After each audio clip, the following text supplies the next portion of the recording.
warahmatullahi wabarakatuh. Alhamdulillah, salatu wassalamu ala Rasulillah Sayyidina Muhammad ibn Abdillah, la haula wala quwwata illa billah. Allah Ta'ala fil Qur'anil Karim, "Faman ya'mal mithqala dzarratin khairan yarah, wa may ya'mal mithqala dzarratin syarran yarah." Bersyukur kepada Allah dengan berucap alhamdulillah, bersolawat kepada baginda Rasul, berucap Allahumma sholli ala Muhammad wa ala ali sayyidina Muhammad. Para pemirsa Majelis Ulama Channel, kami berdoa selalu dalam keadaan sehat walafiat, menjalankan Ramadan dengan sebaik-baiknya, dengan kekhusyuan yang luar biasa. Kembali lagi kita dalam channel ini. Hari ini kami sengaja menghadirkan para tokoh-tokoh muda yang sama-sama bergabung di Majelis Ulama Indonesia Jakarta Selatan. Yang pertama saya kenalkan Bapak Ustadz Haji Dedi Effendi, Magister Manajemen. Sehat?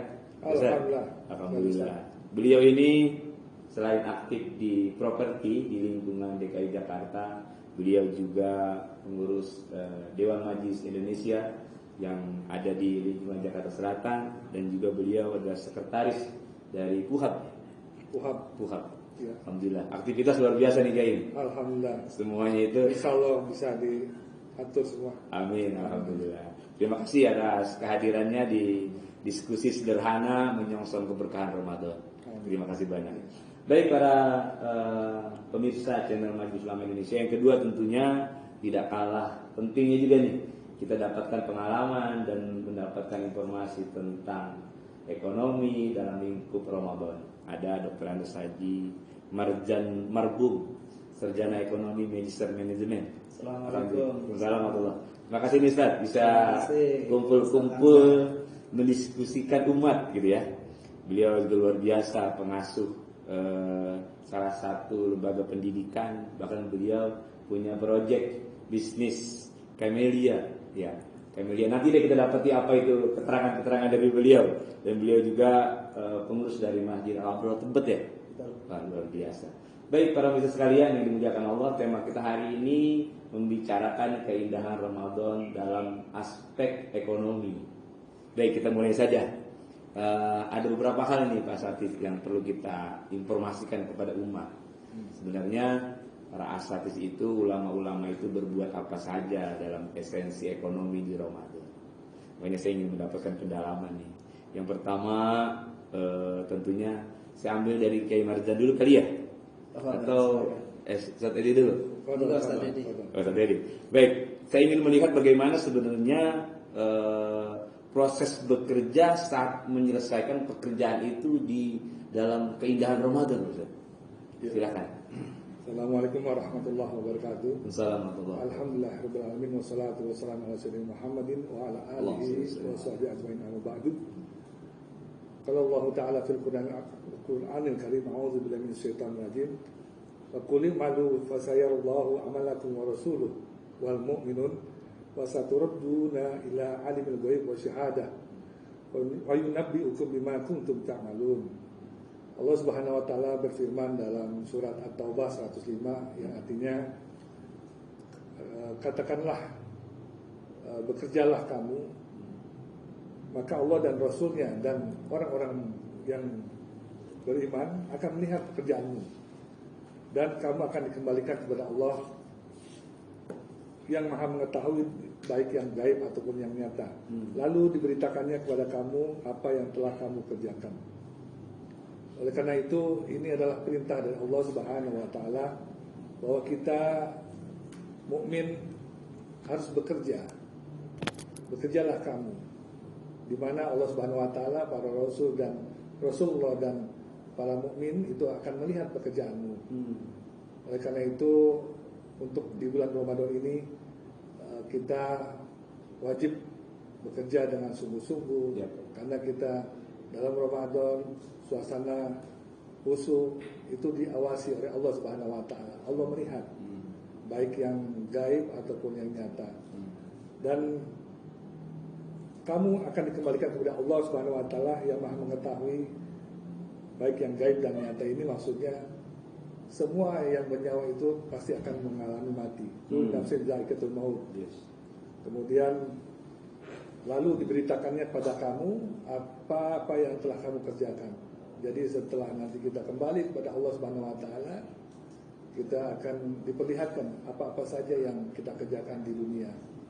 Nah, pekerjaan yang kita kerjakan di dalam bulan Ramadan memang kelihatannya memang waktunya itu sempit gitu, karena di dalam bulan Ramadan kita melakukan sahur, ya kan, kemudian nanti bekerja yang biasanya memang pekerjaan itu dimulai dari jam 8 sampai jam 5, itu perusahaan-perusahaan biasanya mempersingkat waktu. Mungkin dimajukan jadi jam 7, karena kan setelah subuh itu ke jam 7 kan dekat ya. Jadi perusahaan sebaiknya memang memajukan jamnya dan mengurangi jam istirahatnya. Yang tadinya biasa 1 jam mungkin bisa setengah jam. Begitu pula jam pulangnya, yang tadinya jam 5 mungkin jadi jam 4 dimajukan.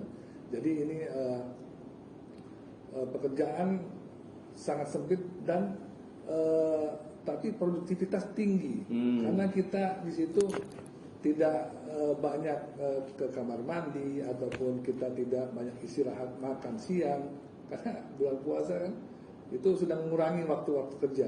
Jadi memang waktu kelihatan sempit tapi produktivitas meningkat. Itulah keberkahan daripada bulan Ramadan. Kemudian ada juga istilah kita bekerja itu duit, doa, usaha, ikhlas dan tawakal. Subhanallah. Iya kan? Jadi sebelum bekerja kita mulai dengan doa, kemudian usaha yaitu bekerja kan, kemudian juga ikhlas dan juga tawakal. Saya kira itu esensi daripada bekerja di bulan Ramadan. Ada faktor-faktor yang menghasilkan pekerjaan itu menjadi bagus, baik itu dari segi kualitas, kemudian biaya, kemudian juga waktu, dan juga keamanan maksudnya keamanan dalam bekerja. Kemudian juga masalah produktivitas, kemudian juga masalah moral, dan yang terakhir adalah masalah lingkungan. Nah, ini faktor-faktor yang perlu diperhatikan dalam melakukan pekerjaan apapun itu, baik jasa ataupun produk ataupun kebijakan ataupun aturan-aturan yang dikeluarkan oleh pemerintah.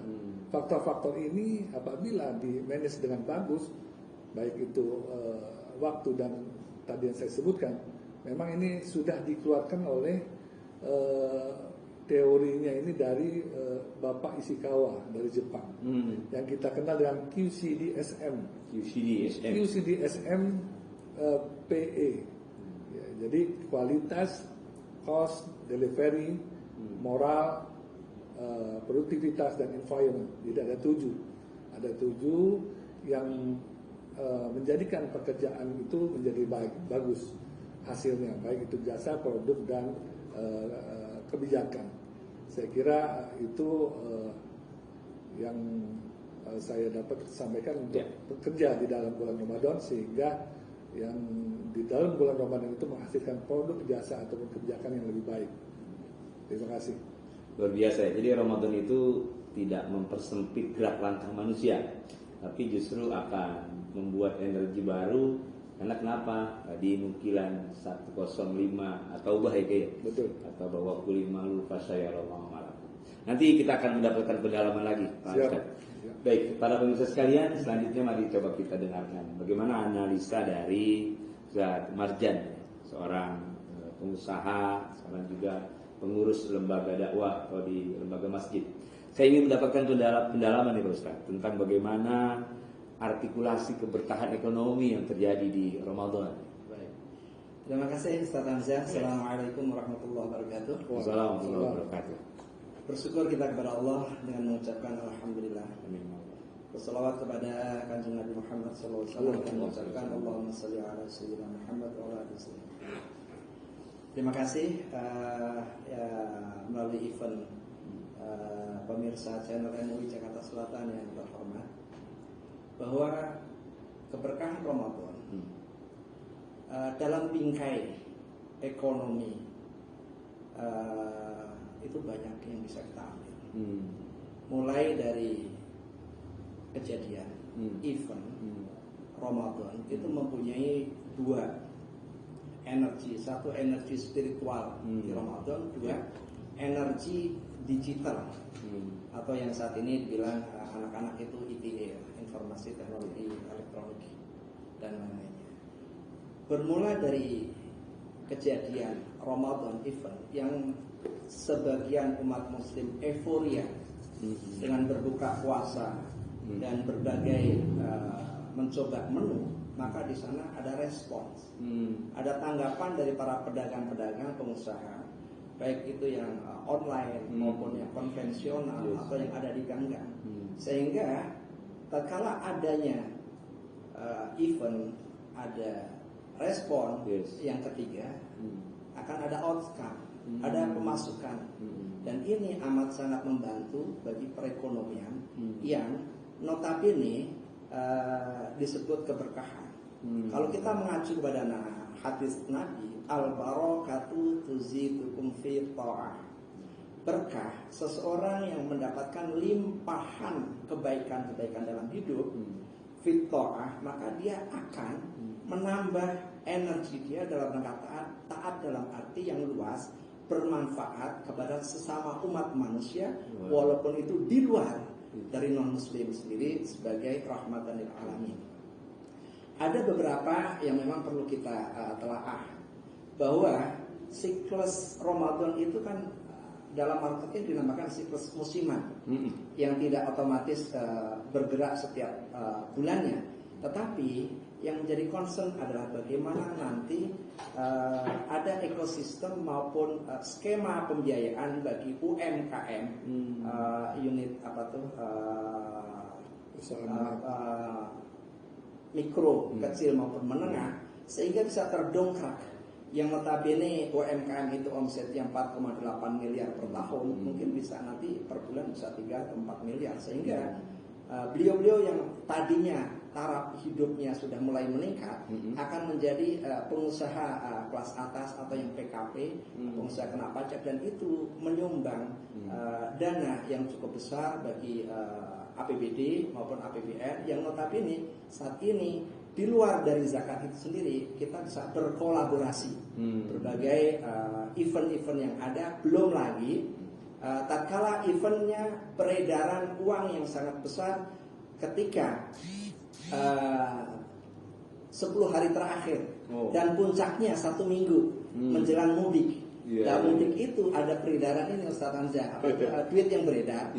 Mereka walaupun demand dan supply-nya tidak seimbang, tetapi hampir semua mayoritas pengusaha memberikan suntikan dana melalui THR, tunjangan hari raya itu, yang mendongkrak nanti di ekonomi menengah maupun kecil ke daerah-daerahnya. Di sana ada timbul lagi kesempatan untuk dia bisa ke tempat wisata.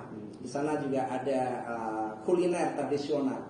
Sebetulnya Nabi Muhammad SAW telah menyampaikan, man sanna sunnatan hasanatan falahu ajru wa ajru man amila biha ila yaumil qiyamah.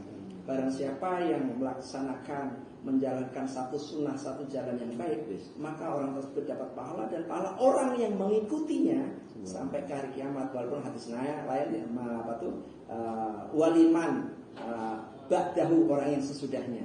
Tetapi ini hadis kan dicatat oleh para tabi'in generasi kedua, sekitar beliau itu wafat 124 Hijriah. Tetapi dalam era global ekonomi kreatif yang booming di global, yang dikenal dengan ekonomi kreatif, atau di Indonesia itu ada Badan Ekonomi Kreatif, itu setelah munculnya buku dari John Hawkins 2001 dengan judul Economic, How People Make Money from Ideas. Bagaimana orang-orang ini mengeluarkan ide kreatif untuk bisa menjaring dalam kreativitas. Baik itu yang di Indonesia itu kalau nggak salah Hamzah ada subsektor 16. Kuliner itu ada di urutan nomor 8. Nah, mungkin nanti dalam kesempatan berikutnya ini kita bisa telaah dan bagaimana itu tingkat kesulitannya yang UMKM menuju ke pengusaha yang agak lebih besar, atau apa sih sebetulnya hambatan dan perlu dukungan dari semua pihak termasuk pemerintah kita, termasuk perundang-undangan, bagaimana pembiayaan skema maupun yang lain yang notabene bisa mendongkrak, dan ini yang dinamakan adalah keberkahan Ramadan dalam bingkai ekonomi kreatif yang saat ini sedang dikejar-kejarkan di Indonesia. Terima kasih. Mudah-mudahan nanti kita bisa lanjut dalam diskusi berikutnya. Terima kasih Ustaz Hamzah. Subhanallah. Jadi pemirsa, kalau kita cermati dari dua narasumber kita pada hari ini, sungguh sangat luar biasa. Ternyata Ramadan itu bukan menghambat, tapi Ramadan itu justru menambah dari berbagai macam. Kalau tadi ke Ustaz Marjan itu kami ingin mendapatkan esensi keberkahan, ternyata yang lebih berkah ya Ustaz ya. Betul. Ya, ada THR ya kan. THR akhirnya uang tersubstitusi ke masyarakat gitu kan. Dia berbagi buat di daerah dan lain sebagainya. Baik, saya perlu pendalaman lagi nih.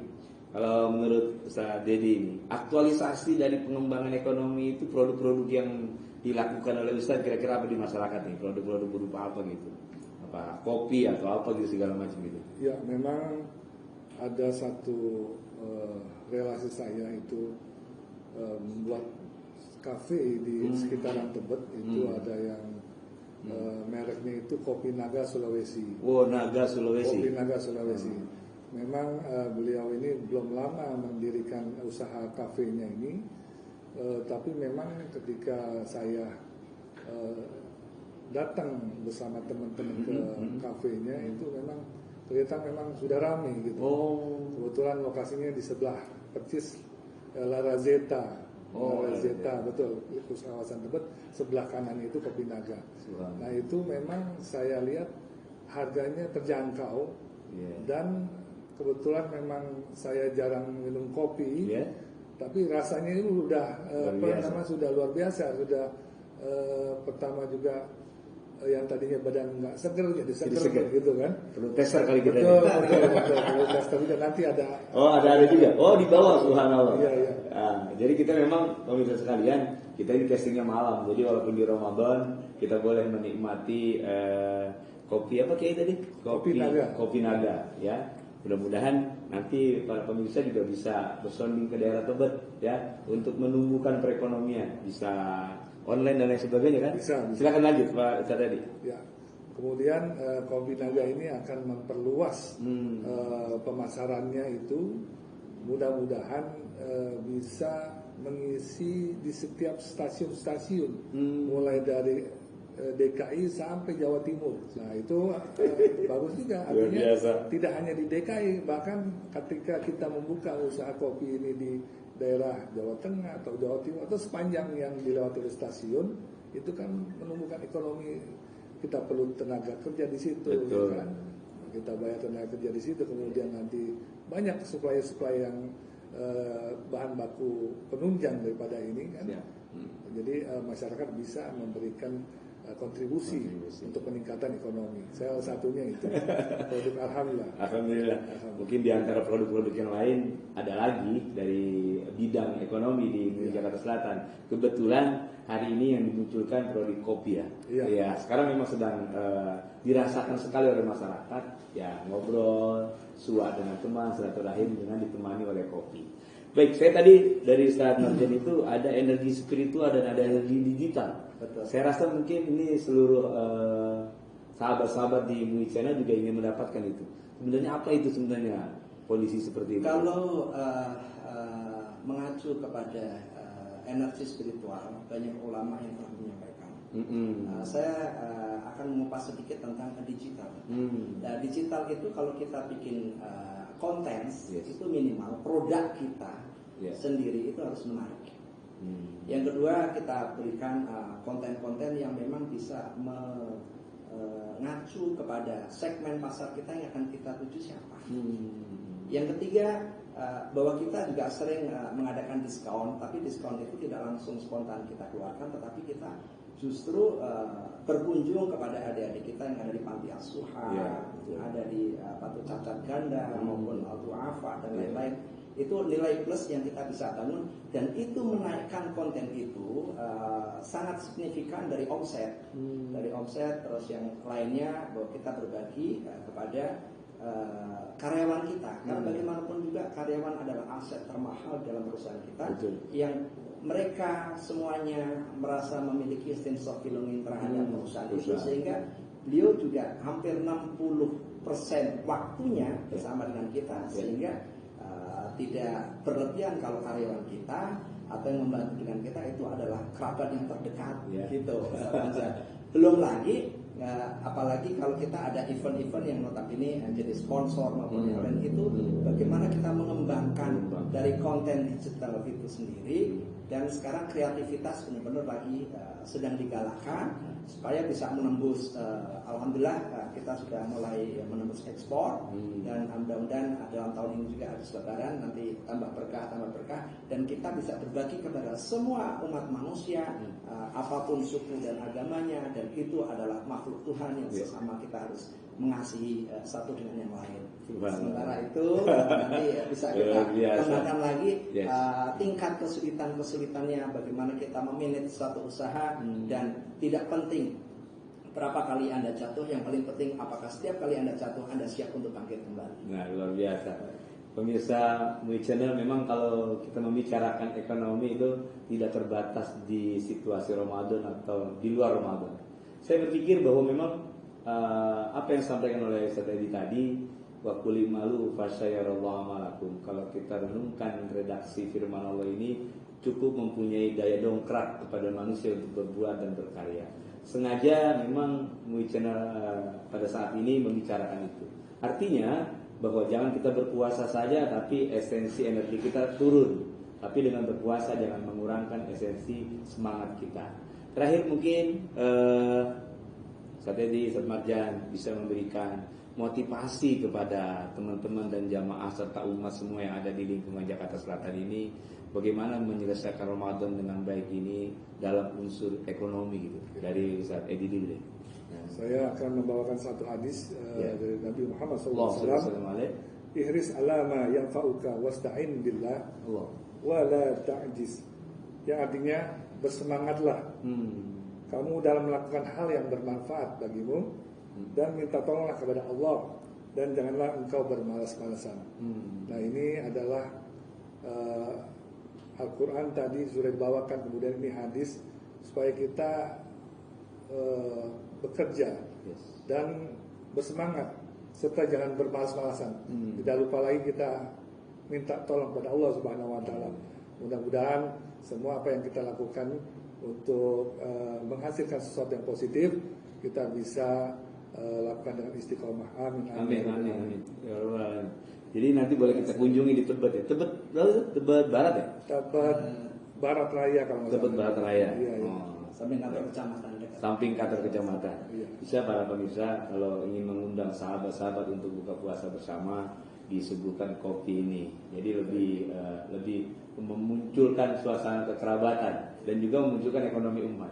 Itu dari Ustaz Edi. Ustaz Marjan, statement terakhir dari dialog ini agar umat yang ada di Jakarta Selatan ini semakin termotivasi pada unsur ekonomi. Bagaimana Ustaz? Baik, terima kasih Ustaz Hamzah. Allah berfirman, kullu ya'malu ala syakilati. Katakanlah, bekerjalah pada profesi kita masing-masing. Yeah. Kalau kita disiplin ekonomi, kita maka akan mengacu pada disiplin ekonomi. Yeah. Yang orang arsitek, yang biologi dan yang lain-lain silakan. Keberkahan Ramadan menurut Imam Syafi'i itu ada 3 di antara. Satu, berkah tatkala kita bisa memberi manfaat terhadap lingkungan kita. Yang notabene saat ini sebelum Ramadan itu masjid mushola tidak penuh, tatkala Ramadan itu penuh, dan di sana juga ada konversi ekonomi yang beredar. Dari pemasukan orang sedekah, di sana ada spiritual yang energi yang termunculkan tadi. Yang kedua, menurut Imam Syafi'i, keberkahan Ramadan itu ditinjau dari keluarga, family. di sana ada orang tua dan anak yang berbuka puasa, atau kita takjil, atau kita mengundang kepada tetangga, dan di sana juga ada nilai ekonomi yang notabene kita saling kenal dengan para jiron, para tetangga-tetangga kita yang notabene di sana juga ada unsur ekonomi.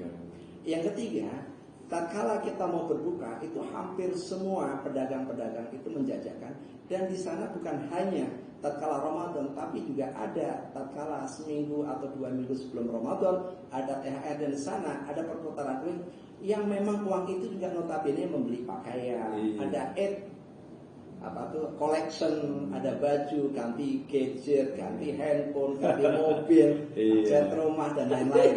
Itu banyak, Ustaz.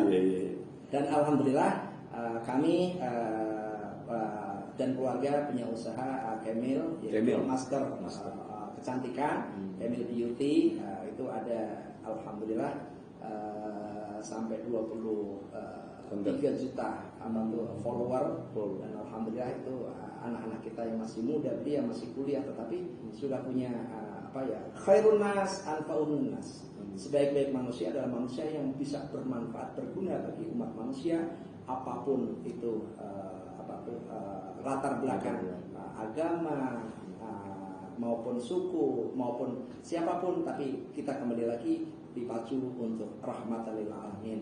Dengan itu maka closing statement kami adalah Shaumu Ramadan mu'allakun bainas sama. Puasa pahala Ramadan itu digantungkan bainas sama wal ard, pahalanya itu masih di awang-awang antara langit dan bumi. La turfa'u illa bi zakatul fitri, maka pahala puasa itu sendiri belum diangkat oleh Allah ketika belum dilaksanakan zakat fitrah, dan zakat fitrah itu ekonomi juga. Kalau kita topan melalui PDB pendapatan daerah bruto itu 5,05%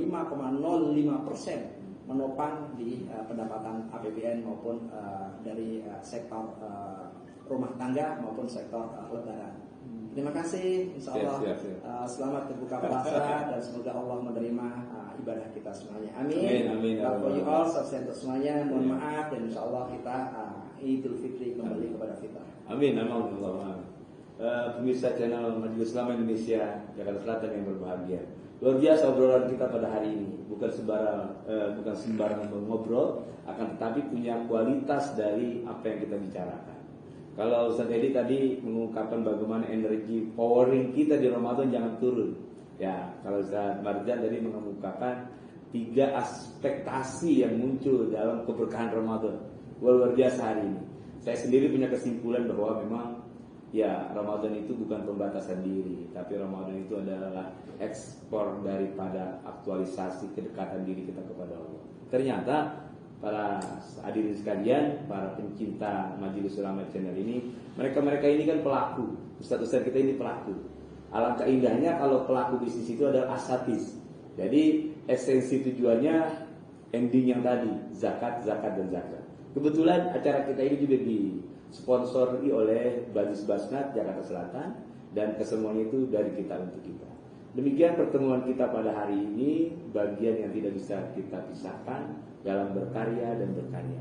Sekali lagi Ustaz Edi Junaidi, terima kasih banyak atas Edi Effendi atas kehadirannya. Ustaz Marzan juga demikian. Sampai bertemu kembali di situasi Ramadan yang akan datang. Amin. Kalau kita masih dikasih umur, dan mudah-mudahan bidang ekonomi di Jakarta Selatan ini terus mengembangkan produk-produk.